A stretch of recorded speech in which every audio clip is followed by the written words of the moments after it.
Hello everyone. तो इस video में we will talk about the internal aids to interpretation. तो पहले इंटरनल एड्स वो एड्स होती हैं जो कि स्टैट्यूट के अंदर ही प्रोवाइडेड होती हैं, जैसे कि बेयर एक्ट्स में होता है। तो पहला है लॉन्ग टाइटल्स। तो स्टैट्यूट्स दो टाइप्स में बटे हुए हैं, long title and short title.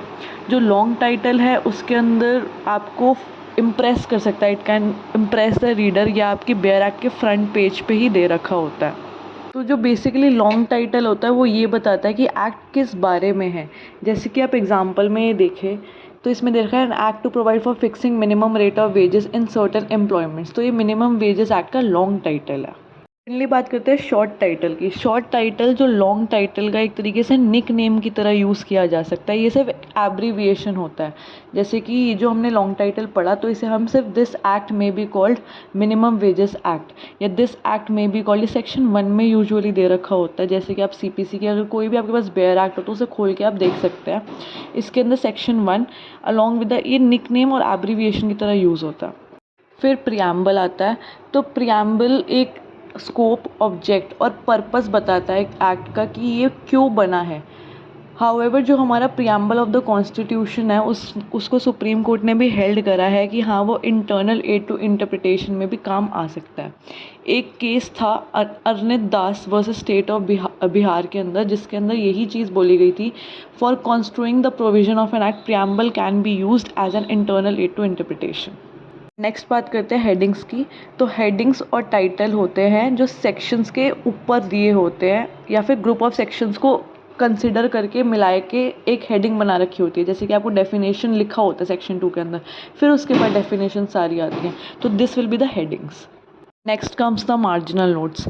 तो जो मार्जिनल नोट्स होते हैं ऑफ द सेक्शंस, पहले तो इसे पर्पस ऑफ कंस्ट्रक्शन के लिए यूज़ करा नहीं जाता, अगर जब तक लेजिस्लेचर इसे कंसेंट या एसेंट ना दे दे कि तुम मार्जिनल नोट्स को यूज़ कर सकते हो। Marginal notes under Indian constitution आप यूज़ कर सकते हो। बेसिकली अगर एम्बिग्विटी, अगर तुम्हें वर्ड्स क्लियर नहीं होते तभी तो मार्जिनल नोट्स कर सकते हो यूज़, उसके अलावा नहीं।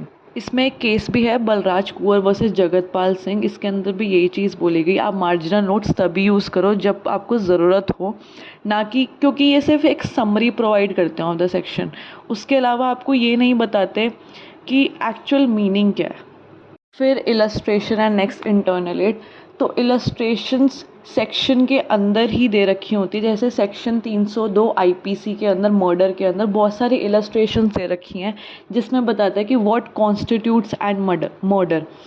तो इलस्ट्रेशन जो है वो सिर्फ मीनिंग ये बताता है कि तुम कैसे यूज़ कर सकते हो सेक्शन, उस 302 को तुम कैसे यूज़ कर सकते हो कि तुम्हारा वो मर्डर बन सके।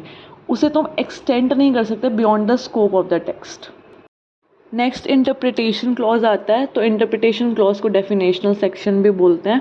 तो ये प्रोवाइड करता है इम्पॉर्टेंट एड कि तुम्हें एक्चुअल जो बार बार वर्ड्स रिपीट हो रहे हैं एक्ट्स के अंदर, उसका मीनिंग तुम्हें पता चल जाए। और डेफिनेशन एक ऐसी स्टेटमेंट होती है जो एक्सप्लेन करती है मीनिंग, नेचर या कंटेंट ऑफ समथिंग, जो कि एक प्रिसाइज में तुम्हें दे देता है कि तुम्हें यही बेयर एक्ट में इंटरप्रेट करना है, कि तुम्हें डेफिनेशन दे दी, अब तुम्हें यही इंटरप्रेट करना है, इसके अलावा बियॉन्ड नहीं जाना। तो अब नेक्स्ट इंटरनल एड है प्रोवाइज़ो। तो प्रोवाइज़ो एक ऐसी कंडीशंस होती हैं जो कि सेक्शंस के बाद में दे रखी होती है। वो सेक्शन तभी चार्ज हो सकता है जब वो कंडीशंस या प्रोवाइज़ोस पूरी होती हैं। ये एक एक्सेप्शन भी क्रिएट कर सकता है ऑफ एन इनैक्टमेंट। ये इंटरप्रेट करता है एज अ जनरल रूल। और एक जो प्रोवाइज़ो है, it does not travel beyond the provision to which it is a proviso. इसका मतलब ये है, जो प्रोवाइज़ो अगर कभी क्लैश हो प्रोवाइज़ो और सेक्शन के बीच में, तो ऑब्वियस की बात है सेक्शन ही जीतेगा, क्योंकि प्रोवाइज़ो ऐसी कंडीशन है जो चार्ज कर सकता है। फिर कम्स दी एक्सप्लेनेशन। एक्सप्लेनेशन भी एक पार्ट ऑफ इनैक्टमेंट होता है जो कि एक्सप्लेन करता है meaning of words, enacting clauses, एक क्लियर बियॉन्ड डिस्प्यूट दे देता है। Then comes the schedule. तो स्केड्यूल ऐसी चीज़ें होती हैं जो आपको सेक्शंस में प्रोवाइडेड नहीं होती हैं। फिर आता है पंचुएशन। पंचुएशन है some mark, full stop, comma, question mark, जो कि सेपरेट करता है सेंटेंसेस को और उसके एलिमेंट्स को और क्लैरिफाई करता है मीनिंग को। Then comes the saving clause. Saving clause ये चीज़ें होती हैं अगर कोई इनैक्टमेंट आपका रिपेल या फिर बिल्कुल ही चेंज हो रहा है या अमेंडमेंट्स आ रहे हैं, तो सेविंग क्लॉज आपका डाल दिया जाएगा कि जैसे हमारा आईपीसी अब चेंज होके बीएनएस हो जाएगा, तो उसमें कुछ सेविंग क्लॉज होगा कि बिफोर रिपेलमेंट भी या फिर आफ्टर रिपेलमेंट भी वो एक सेक्शन बचा रहेगा।